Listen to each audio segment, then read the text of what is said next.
Kishori Saran Lal, 1920 to 2002, better known as K.S. Lal, was an Indian historian. He is the author of several works, mainly on the medieval history of India. Hello नमस्कार आप सबका स्वागत है। तो हम KS. Lal जी की जो book पढ़ रहे हैं Muslim slave system in medieval India, उसके चैप्टर 5 पे पहुंच चुके हैं हम। इसके पहले पार्ट अगर आप सुनना चाहते हैं तो आप मेरी प्लेलिस्ट में जाइए, जो मेरे चैनल के पेज पे प्लेलिस्ट वाला जो पार्ट है वहाँ पे जाइए, तो आपको इसके बाकी के सारे पार्ट्स मिल जाएंगे। ठीक है, तो चैप्टर 5 को हम पढ़ना शुरू करते हैं। स्लेव टेकिंग ड्यूरिंग मुस्लिम रूल, कि जो मुस्लिम रूल है उसमें जो स्लेव टेकिंग होती थी या स्लेव्स किस तरह से बनाया जाता था, उसको एक तरह से ये समझाना चाह रहे हैं के.एस. लाल जी।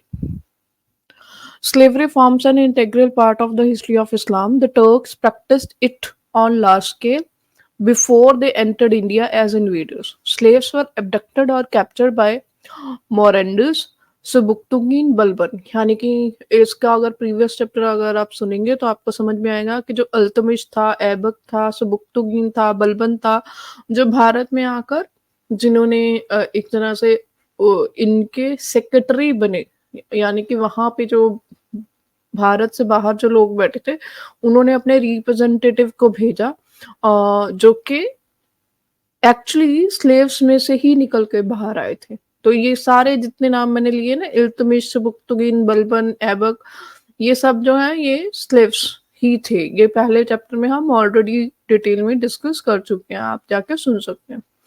These methods were known to Muslim ruler in India. All these and many other methods were employed by them and their nobles in making slaves in India. यानी कि जो पहले इन्वेजन होने से पहले जो सिस्टम यूज होते थे इस्लामिक हिस्ट्री में स्लेव बनाने के लिए, वही मतलब भारत में भी यूज हुआ। The phenomena and its application was shocking to Hindu mind.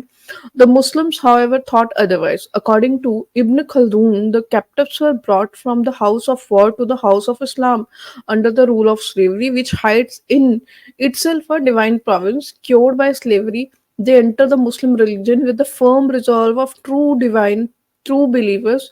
Muslim took pride in enslaving people. The feeling of Hindu victim was just opposite. यानी कि आप इस तरह से समझिए कि आप, क्योंकि हम हिंदू पॉइंट ऑफ व्यू से देखते हैं तो हम सोचते हैं कि किस तरह से कोई इस तरह से कर सकता है, इतनी ज्यादा जो वायलेंस है, ये इतना ज्यादा ह्यूमैनिटी खत्म हो जाए किसी के अंदर, ऐसा कोई कैसे कर सकता है। जबकि आप उनके पॉइंट ऑफ व्यू से अगर आप देखें तो वो क्या कर रहा है कि वो लोगों को बचा रहे हैं, क्योंकि वो जिन लोगों को स्लेव बना रहे हैं उनको इस्लाम में लेके जा रहे हैं।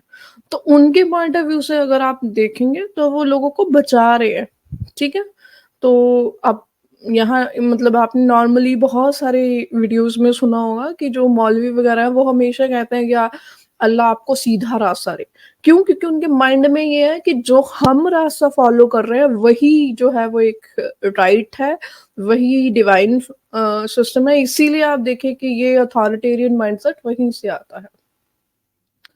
Qutbuddin Aibak entered upon a series of conquests. He dispatched Ikhtiaruddin Bakhtiar Khalji to east and himself concentrated in Hindustan proper. He captured Kaul, modern Aligarh, in 1195. There those of garrison who were wise and cute were converted to Islam, but those who stood by their ancient faith were slain with the sword. यानी कि जो तो समझदार थे या जिन्होंने थोड़ा बहुत नेगोशिएशन कर ली उनको तो कन्वर्ट कर लिया, लेकिन जिन्होंने अपने फेथ, यानी कि यहाँ पे हिंदू फेथ की बात हो रही है या सनातन फेथ की बात हो रही है, जिन्होंने सनातन नहीं छोड़ा उन सबको मार दिया गया। कुछ छुप भी गए होंगे इधर उधर। आगे चलते हैं। Surely those who embraced Islam during or immediately after the battle were cute and wise, because their by this initiative on their part they were counted as free-born Muslim, as against those who fought, were captured in battle and then enslaved. T.H. Hughes gives the legal position. If a captive embraced Islam on the field of battle, he was a free man. But if he were made captive and afterward embraced Islam. The change of creed did not emancipate him. Women captives were invariably taken prisoner. Ayat ul Qurazi relate that after the battle with the Banu Qurayza, the Prophet ordered all those who were able to fight to be killed and the women and children to be enslaved. यानी कि बच्चे और females जो हैं उनको capture कर लिया जाता था, उनके पास कोई ऑप्शन नहीं होता था, लेकिन जो मेल्स होते थे, मेल्स में जिसने बैटल ग्राउंड में ही कन्वर्ट हो गया, वो वहाँ पे ही बोल दिया कि हाँ ठीक है, मैं आपके रिलीजन में ही आ जाऊँगा, मुझे माफ़ कर दो या मुझे ज़िंदा छोड़ दो, तो उसको तो फ्री मैन जो है वो डिक्लेयर कर दिया जाएगा। लेकिन अगर कोई मतलब अ, वहाँ पे लड़ता है, लड़ के हारता है, उसके बाद एन्स्लेव किया जाता है, उसके बाद उसका रिलीजन चेंज होता है, तो उसको एक तरह से दूसरे दर्जे का जो है वो माना जाता है। इसीलिए अगर आप भारत में देखेंगे ना, ये जो पसमानदा मुस्लिम्स है, इनमें आप देखिए कि इनके अंदर इनको थोड़ा-सा अलग नज़र से देखा जाता है। इसीलिए आप देखिए कि बहुत सारे लोग अपने नाम के आगे ना इंडियन सबकॉन्टिनेंट की बात कर रही हूँ, सिर्फ़ भारत की नहीं, पाकिस्तान और बंगाल की भी बांग्लादेश की भी बात कर रही हूँ। बहुत सारे लोग अपने आगे सैयद, बुखारी ये वग़ैरह लगाते हैं। तो ये जो सैयद उनके नाम के साथ लगा हुआ है, ये वही एक तरह से इंडिकेशन है कि ये लोग जो हैं, ये लोग अपनी मर्ज़ी से इन्होंने बिना कोई रेजिस्टेंस के जो है वो अपना फेथ चेंज कर लिया था। Both these traditions were followed in India. In 1195, when Raja Bhim was attacked by Aibak, 20,000 slaves were captured and 50,000 at Kalinjar in 1202. The temples were converted into mosque, writes Hassan Nizami, and the voices of the summoners to prayer ascended to the highest heaven, and the very name of idolatry was annihilated. Call to prayer 5 times a day with a loud voice carried an invitation and message, join us, or else people could refuse this invitation or call at their own peril, spiritual and physical. As his followers became more powerful, the peril became increasingly more physical. यानी कि जैसे कि even Bharat में भी आप देखेंगे, बहुत सारे एरिया है, अगर आप रिसर्च करना चाहेंगे, भारत में कुछ ऐसे गाँव हैं जहाँ पे जब मुस्लिम पॉपुलेशन बढ़ गई, पीछे एक केस भी आया था, वहाँ पे मुस्लिम पॉपुलेशन बढ़ गई तो उन्होंने बोला कि यहाँ पे मंदिर के घंटे नहीं बजने चाहिए या स्कूल में जो है वो सिर्फ हमारी चॉइस की जो है प्रेयर बच्चों को पढ़ाई जाएगी। ये जो आपकी जो हिंदू हिंदू नहीं इन द सेंस कि जो भारत माता को लेकर जो कोई प्रेयर है उसको नहीं पढ़ाया जाएगा। तो ये आज भी ऑल ओवर द वर्ल्ड अगर आप देखेंगे ये सेम ही होता है कि 5 बार आपको सुनाया जाता है ना लाउड स्पीकर से, ठीक है? तब उसको अपना राइट बता दिया जाता है, लेकिन जब वो उनका नंबर इंक्रीज़ हो जाता है तो फिर आपका क्या हाल होता है वो हम केरला फाइल्स में भी देख चुके हैं, हम कश्मीर फाइल्स में भी देख चुके हैं और मोपला के ऊपर मैंने एक किताब पढ़ी है उसको जाके सुन लीजिए, आपको बहुत सारे एग्ज़ाम्पल मिल जाएँगे। अगर आप सोच रहे हैं कि क्योंकि मैं इंडियन हूँ या मैं हिंदू हूँ इसलिए मैं ये बातें कर रही हूँ, तो छोड़िए उसको, स्पेन में जाके देखिए स्पेन में इन्होंने क्या किया। जाके टर्क ऑटोमन एम्पायर की हिस्ट्री पढ़ लीजिए, उन्होंने किस तरह से जो वहाँ पे क्रिश्चियंस हैं उनके साथ क्या किया। तो आपको थ्रू आउट द हिस्ट्री सब कुछ पता चल जाएगा। मतलब भारत को छोड़ के अगर बाहर की सुनेंगे तब भी आपको समझ में आ जाएगा। This process helped in conversion of captives. Murray Titus pertinently remarks that we may be sure that all those who were made slaves were compelled to embrace the religion of the master to whom they were allotted. Farishta specifically mentioned that during the capture of Kalinjar, 50,000 Kanis, Ghulam, having suffered slavery, were rewarded with honor of Islam. ये बहुत important आप लोगों के लिए कि इनके लिए मतलब मैं नॉट पर्सन की बात नहीं कर रही हूँ, मैं मेंटालिटी की बात कर रही हूँ। इस थियोलॉजी के लिए अगर किसी को इस्लाम में कन्वर्ट किया गया है, तो उसको ऑनर दिया गया है। इवन चाहे वो उसको स्लेव बनाकर भी उसको कन्वर्ट किया गया, तो उसको ऑनर दिया गया। इसीलिए आप देखिए पाकिस्तान में जो मेजॉरिटी लोग हैं ना, 1-2 पर्सन को छोड़ के, आप उनको अगर सुनेंगे तो वो जो जो हिंदू बच्चियों को वहाँ पे उठा के कन्वर्ट किया जा रहा है, वो उसको गलत नहीं मानते हैं। वो उसको गलत नहीं मानते हैं। क्यों? क्योंकि वो उनकी थियोलॉजी उनको यही बताती है कि जो हमारा मतलब अगर आप किसी को कन्वर्ट कर रहे हो तो आप उसको ऑनर कर रहे हो। चाहे वो फोर्सफुली कर रहे हो, आप उसको ऑनर कर रहे हो। Thus, enslavement resulted in conversion, and conversion in accelerated growth of Muslim population. Minhas Siras assigns 20 years to Qutbuddin's career in Hindustan from the first taking of Delhi up to his death. Both as a commander of Sultan Muizzuddin as an independent ruler, during this period, Aibak captured Hansi, Meerut, Delhi, Ranthambore, and Kol. When Sultan Muizzuddin personally mounted another campaign against Hindustan, Aibak proceeded as far as Peshawar to meet him, and the two together attacked the Khokhar stronghold in Kohe-Jud or the Salt Range. The Hindus, खोखर्स यानी कि यहाँ पे हिंदू बोला जा रहा है, खोखर जो वहाँ के थे, खोखर जगह का नाम भी है, वहाँ के जो लोग थे जो हिंदू थे वो भी अपने आप को खोकस बोलते थे। Fled to the highest in mountains they were pursued, those that escaped the sword fled to the dense depth of the jungle, others were massacred or taken captive.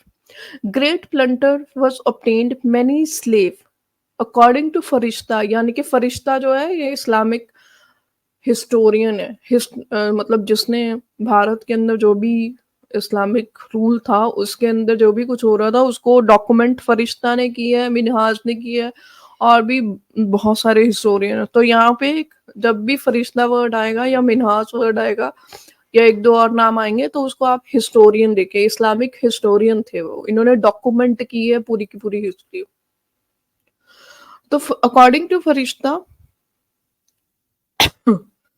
3 to 400,000 Khokas were converted to Islam by Mu'azzin. But this figure is inflated. More than 100 years later, Amir Khusro refers to Khokar as a non-Muslim tribe.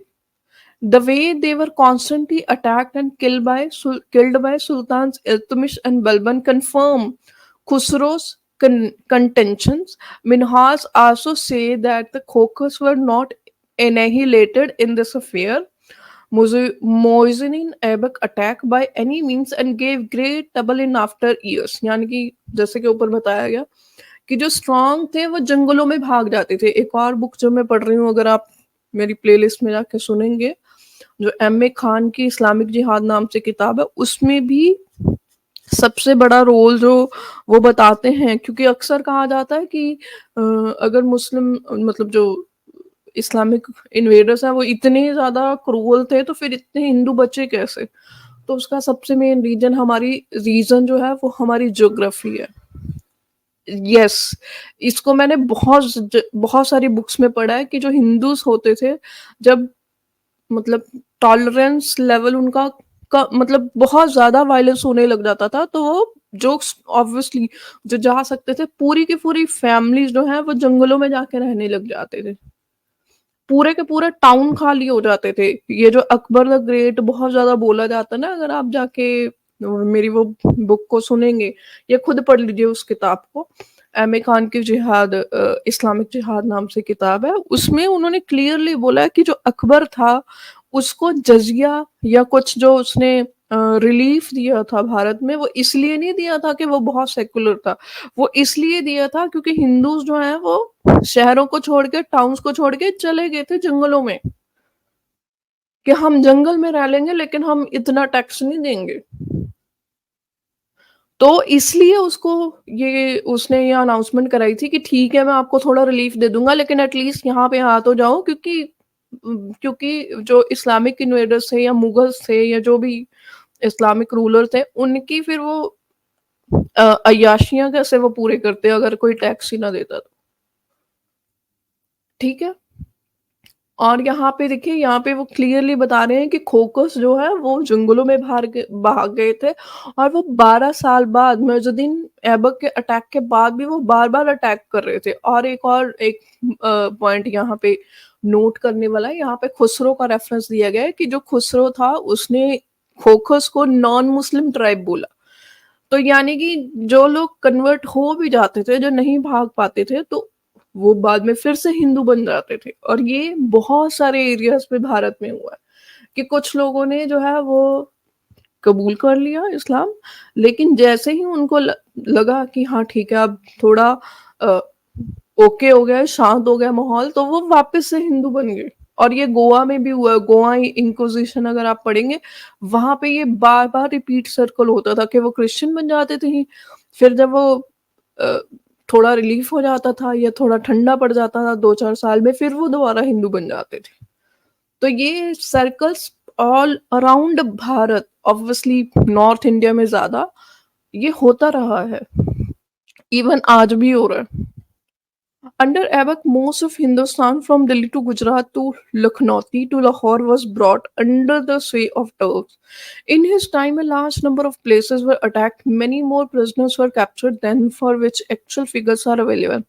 Figures of slave made during campaigns of Kanauj, Banaras, Ajmer, Gujarat, Bayana, Gwalior are not available. यानी कि यहाँ पे जो attack हुए इसका पता है, लेकिन वहाँ पे कितने लोग स्लेव बनाए गए इसका नंबर ही अवेलेबल नहीं। ठीक है? Similar in the case with regard to Bihar and Bengal. About the end of the 12th or the beginning of the 13th century, Ikhtiaruddin Bakhtiar Khilji marched to Bihar and attacked the university center at Nalanda, Vikramshila, and Udinpur. The Buddhist monk and Brahmins mistaken for monks were massacred, and the common people, deprived from their priests and teachers, become an easy prey to capture and enslavement. But no figure of such captives are known. Ibn Asir only say that Qutbuddin Aibak made war against the province of Hind. He killed many and returned with prisoners and booty. Prisoners and booty यानी कि booty in the sense कि जो लूटा हुआ माल है उसमें females भी count होती थी, और prisoner slaves. In Banaras, according to the same author, the slaughter of Hindu were immense. None was spared except women and children, who would have been enslaved as per practice.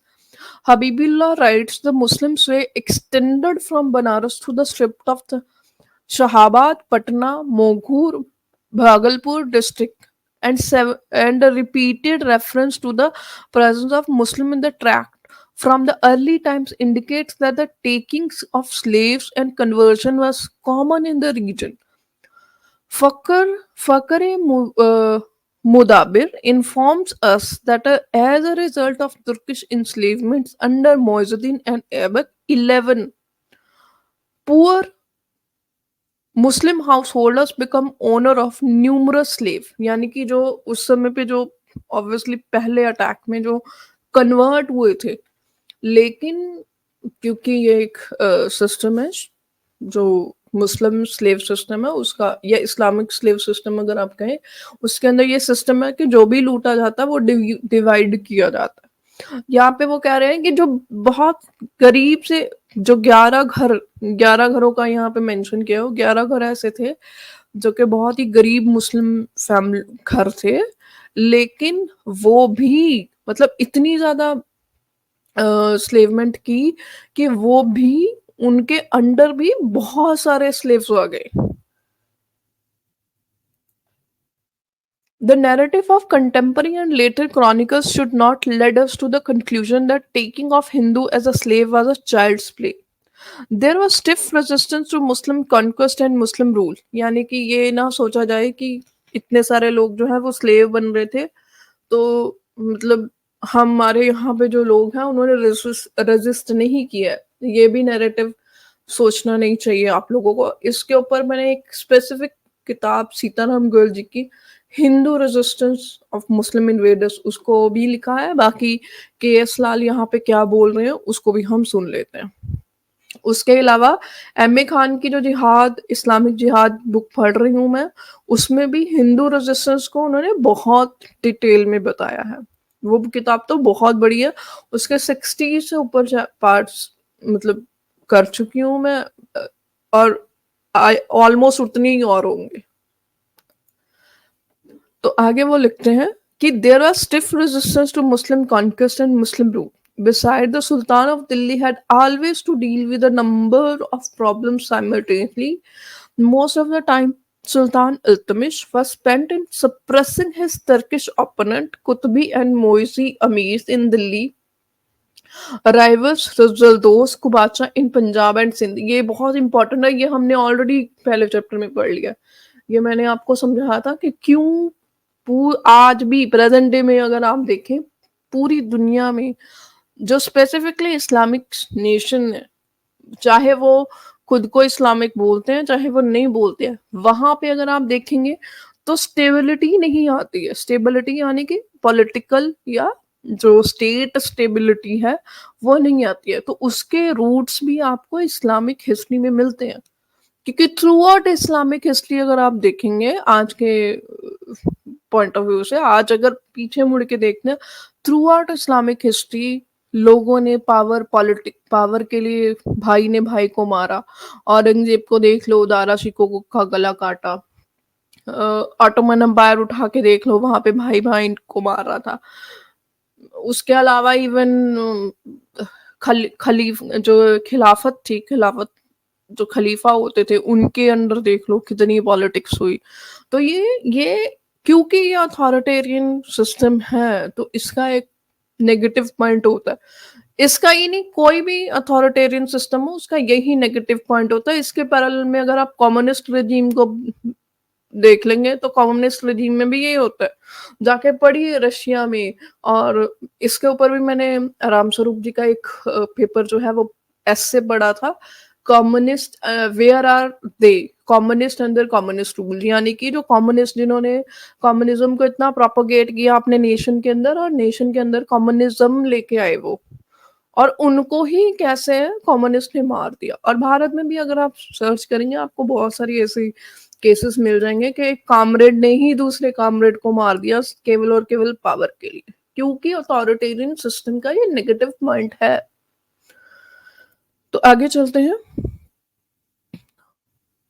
तो इनका आपस में भी जो है वो चलता रहता था। He also faced the threat of invasion from Mongol conqueror Genghis Khan and Khwarezmi Prince Jalaluddin Magambring fleeing before Genghis. Therefore, it was only 16 years after his accession that he could march against Ranthambore in 1212-6, यानी कि 16 साल तो वो बेचारा अपनी कुर्सी को ही बचाता रहा।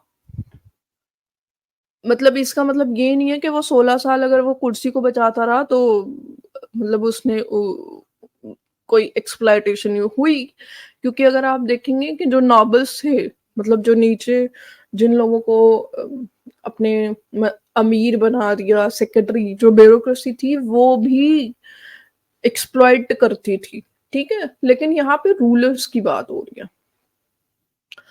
तो 16 साल तक तो बेचारा अपनी कुर्सी के लिए ही जो है वो करता रहा। इसको पिछले चैप्टर में सुनेंगे तो इसको डिटेल में वहां पर डिस्कस किया है के.एस. लाल जी ने। आगे वो लिखते हैं कि during this period many Hindu kingdom subdued by Aibak were becoming independent. Mandor near Jodhpur was attacked a little later. Here, much booty fell into the hand of the victors, which obviously includes slaves also. The year 1231 witnessed his invasion of Gwalior, where he captured a large number of slaves. In 1234-35, he attacked Ujjain, broke its temple of Mahakal, and was usual made captive women and children of recalcitrants. But most of his com- compatriot Muslims were not satisfied with the Muslim Sultan's achievement in the sphere of slave taking and converting the land into Darul Islam. all at once. It is true that foreign Muslims, freemen, and slaves were flocking into Hindustan, and this development was of great significance for the Sultanate. Adventurers, job seekers were flocking into Hindustan, the new heaven of Islam. More importantly, because of the Mongol upheaval, as many as 25 Muslim refugee princes with their retinue arrived at the court of Iltutmish from Khorasan and Marwan Nahar. यानी कि अगर आप Genghis Khan को भी जाके पढ़ेंगे ना, तो चंगेज खान जो मंगोलियन था, उसने भी बहुत मतलब उसने तो मुस्लिम जो रूलर थे उनको उनके परखच्चे उड़ा दिए थे। तो ये जो कहते रहते हैं ना कि हम हारे नहीं है, तो स्पेन में भी ये हारे थे। और मंगोल चंगेज खान ने किस तरह से परखच्चे उड़ाया, उसको जाके पढ़िए, आपको मतलब पढ़ के उससे बहुत कुछ सीखने को मिलेगा।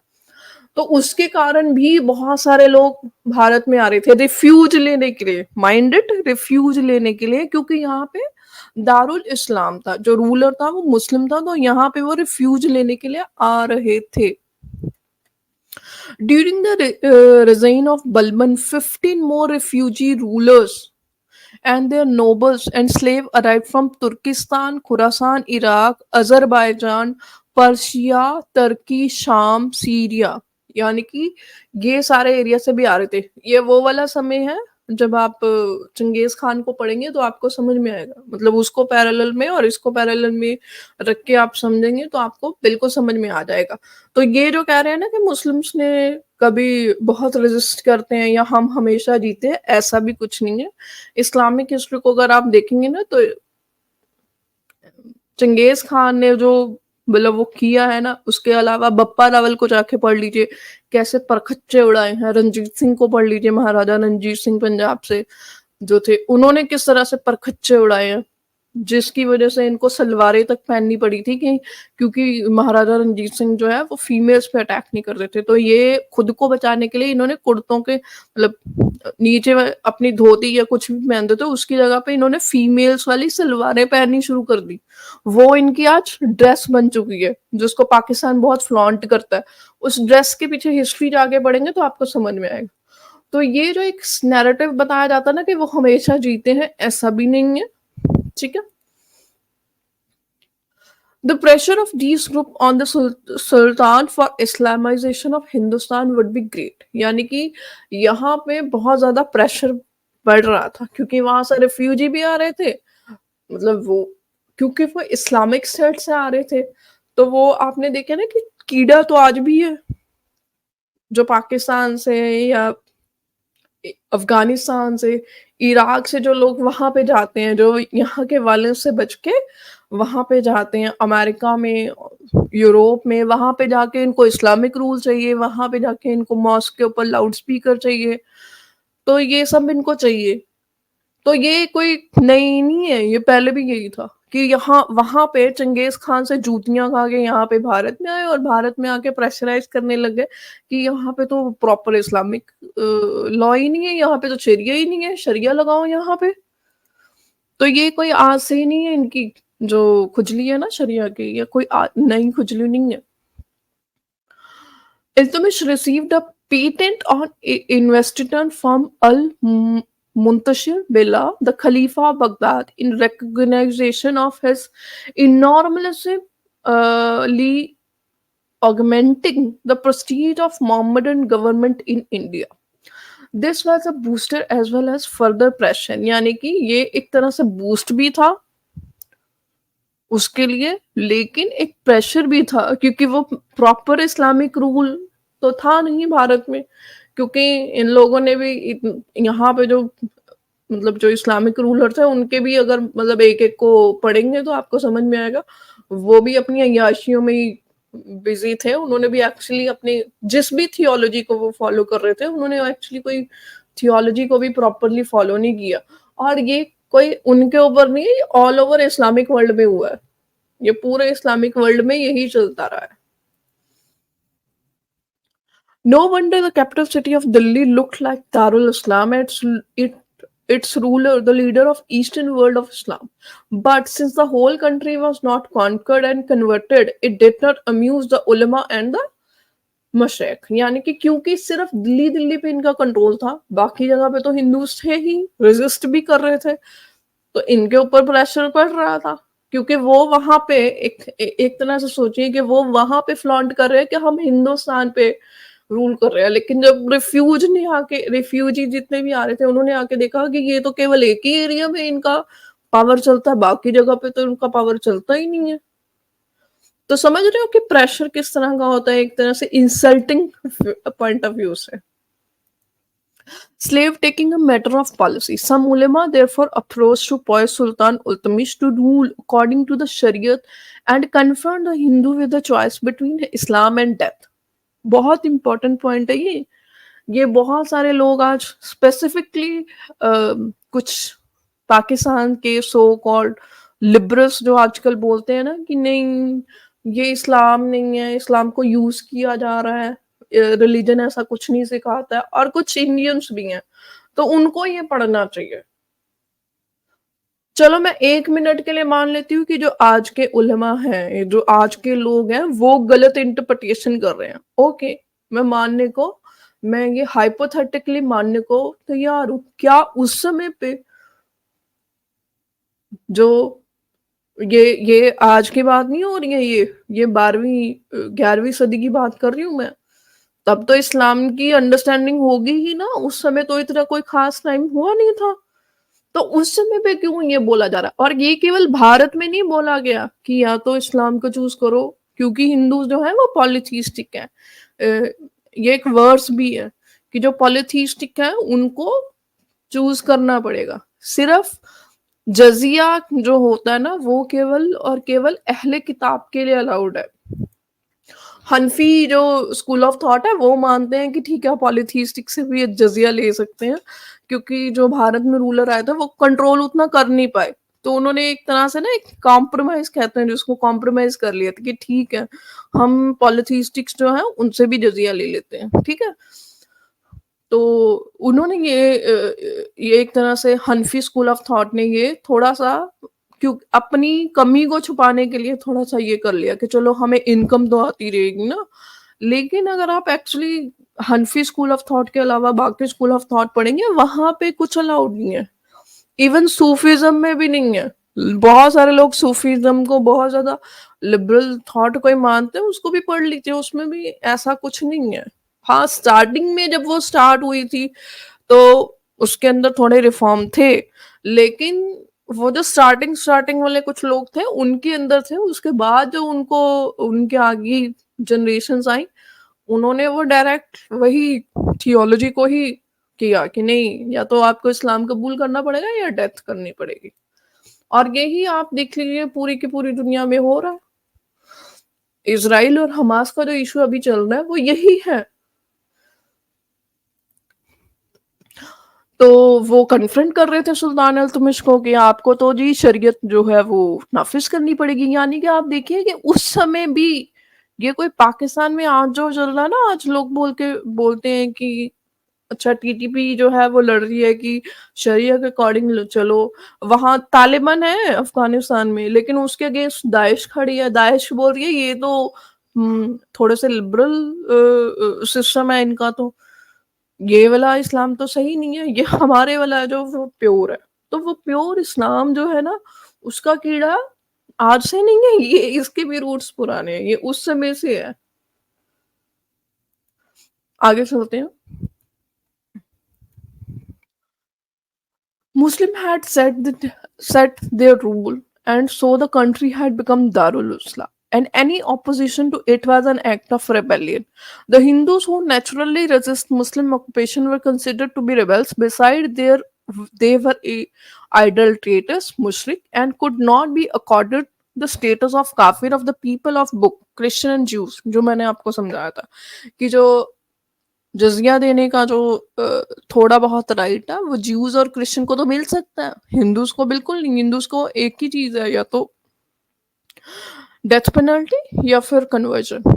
For them, the law provided only Islam or death. Islamic jurisprudence had crystallized over the last 5 centuries. Beside the involvement of the four school of Islamic jurisprudence, Sheikh Brodin Ali Hidayah. The compendium of Sunni law based on Quran and Hadith were also readily available in time of Iltutmish.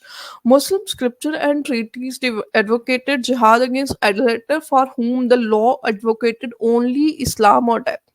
In such situation, the answer of the Sultan to ulama was, but at the moment in India, the Muslims are so few that they are like salt. However, after a few years, when in the capital, the regions and all the small towns, when the Muslims were established and the troops are larger, it would possible to give Hindus the choice of death or Islam. Such an apologetic plea was not necessary to put forward. The fact was that the Muslim regime was giving choice between Islam or death only. Those who were killed in the battle were dead and gone, but their dependents were made slave. They ceased to be Hindus. They were made Musliman in the course of time, if not immediately after captivity. यानी कि उनको brain wash करके या कुछ भी करके बच्चों को भी इसी तरह से फीमेल्स को जैसे मैंने आपको समझाया था कि मालिक गनीमत यानी कि बच्चा पैदा करने वाली मशीन जो है उस तरह से यूज किया जाता था. There was just no let up in policy of slave taking when Hasraj write the Ulu Khan Balban's taking of captives and his capture of dependent of the great Ranas cannot be recounted. Talking of his war in Awadh against Trailer Kavarman of Chandala dynasty, Dalki wa Maliki of Minhas. The chronicles say that all the infidel wives, son, dependent, and children fell into the hand of the victors. In 1253, in his campaign against Ranthambore, also Balban enslaved many people. In 1259, in attack on Haryana, many women and children were enslaved. Twice, Balban led expedition against Kampil, Paithili, Bhojpur, and in the process enslaved a large number of women and children. In Katehar, he ordered a general massacre of male population over 8 years of age, carried away women and children. और ये कहाँ से आ रहा है? ये बनु कुरेजा को अगर आप थियोलॉजी में जाएंगे बनु कुरेजा वाला इंसिडेंट्स बनेंगे तो वहां से ये सिस्टम चला आ रहा है कि 8 साल से ऊपर की एज के लोगों को मार दो और जो छोटे बच्चे हैं उनको कैप्चर कर लो.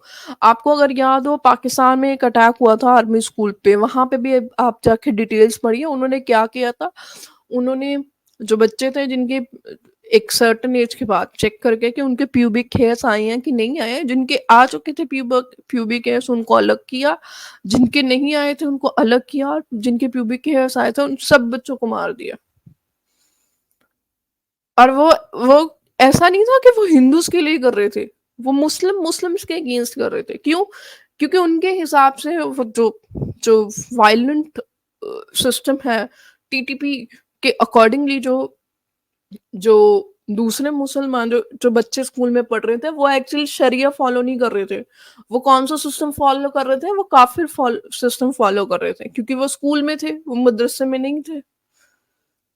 तो समझ आई? तो ये अथॉरिटेरियन सिस्टम इस तरह से चलता है. आगे वो लिखते हैं कि Ulugh Khan Balban marched with a large force on a campaign in the region of Ranthambore, Mewat, Salwiki, Sivalik. He made a proclamation that a soldier who brought a live captive would be rewarded with 2 silver tankha, and one who brought the head of a dead one would get 1 silver tankha. Soon 3 or 400 living and dead were brought to his presence. Like Balban, other slave commander of Iltutmish or Samsia, Maliks of Hind were marching up and down the Hindustan, raiding towns and villages and enslaving people. This was the situation prevailing from Lakhnauti to Lahore and from Ajmer to Ujjain. The Hindus used to reclaim their lands after the Muslim invader had passed through them. With fire and sword, Turkish armies used to repeat their attack to regain control of the city Solos, but the captives once taken become slaves and then Musliman forever. The exact figure of such slave have not been mentioned, therefore cannot be computed. All that is known is that they were captured in droves. Only one instance should suffice to convey an idea of the number. Even in the region of weak sultan like Nasiruddin, son of Iltutmish, the ingress of captives was so large that once he presented 40 beads of slaves to our chronicle Minhas Siraj to send his dear sister in Khurasan. यानी खुरासान में अपनी बहन के लिए कितने ही टुकड़ियां जो हैं वो भेजी थी स्लेव्स की। तो आप ये देखिए कि यहाँ पे ये चलता रहता था। और ये क्यों हो रहा था? एक तो इसका साइकोलॉजिकल इम्पैक्ट होता है कि जब आप किसी के ऊपर लगातार अटैक करते जाएंगे तो वो साइकोलॉजिकली जो है वो डर, जो उसको टेरर बोलते हैं ना, ये जो आजकल जो इस्लामिक ऑर्गेनाइजेशंस कर रही हैं लाइक हमास, ये क्या करते हैं, ये टेरर डालते हैं जो दूसरी साइड के लोग होते हैं, जो अपोजिशन होती है। तो वो टेरर डालना क्यों जरूरी है? क्योंकि उनको अपना एक रिट बनानी है कि हम जो है ये हम आपके ऊपर खड़े हैं हमेशा के लिए, हम आपको छोड़ने वाले नहीं है। ठीक है, तो यहाँ पे जो है ये आज का इतना ही पाठ करते हैं। बाकी का जो पाठ है कल आएगा, उसमें मैं आपको आगे पढ़ के सुनाऊंगी। आई होप कि आप लोगों को समझ आ रहा होगा कि जो मैं समझाने की कोशिश कर रही हूँ। और प्लीज जितना भी कुछ मैं यहाँ पे बता रही हूँ उसको क्रॉस चेक करना आपकी रिस्पॉन्सिबिलिटी है, क्योंकि मैं यहाँ पे एक बुक रिप्रेजेंट कर रही हूँ। और बुक जो होती है उसमें ये किताब में रेफरेंस तो दिए ही हुए हैं, क्योंकि मैं हर दूसरा पार्ट जब मैं पढ़ूंगी ठीक है, तो उसमें लास्ट में आपको रेफरेंसेस की मैं लास्ट में वीडियो पे दिखाती हूँ कि ये रेफरेंसेस है, स्क्रीनशॉट ले लीजिए, इसको क्रॉस चेक कर लीजिए। तो वो रेफरेंसेस क्रॉस चेक करना जरूर आपकी ड्यूटी है ये, क्योंकि आप सुन रहे हैं, क्योंकि मैं बुक रिप्रेजेंट कर रही हूँ। तो उसके साथ ही आज की बुक जो है वो, आज की स्ट्रीम जो है वो खत्म करते हैं। थैंक यू सो मच सबका जुड़ने के लिए, धन्यवाद। जय हिंद, जय श्री राम।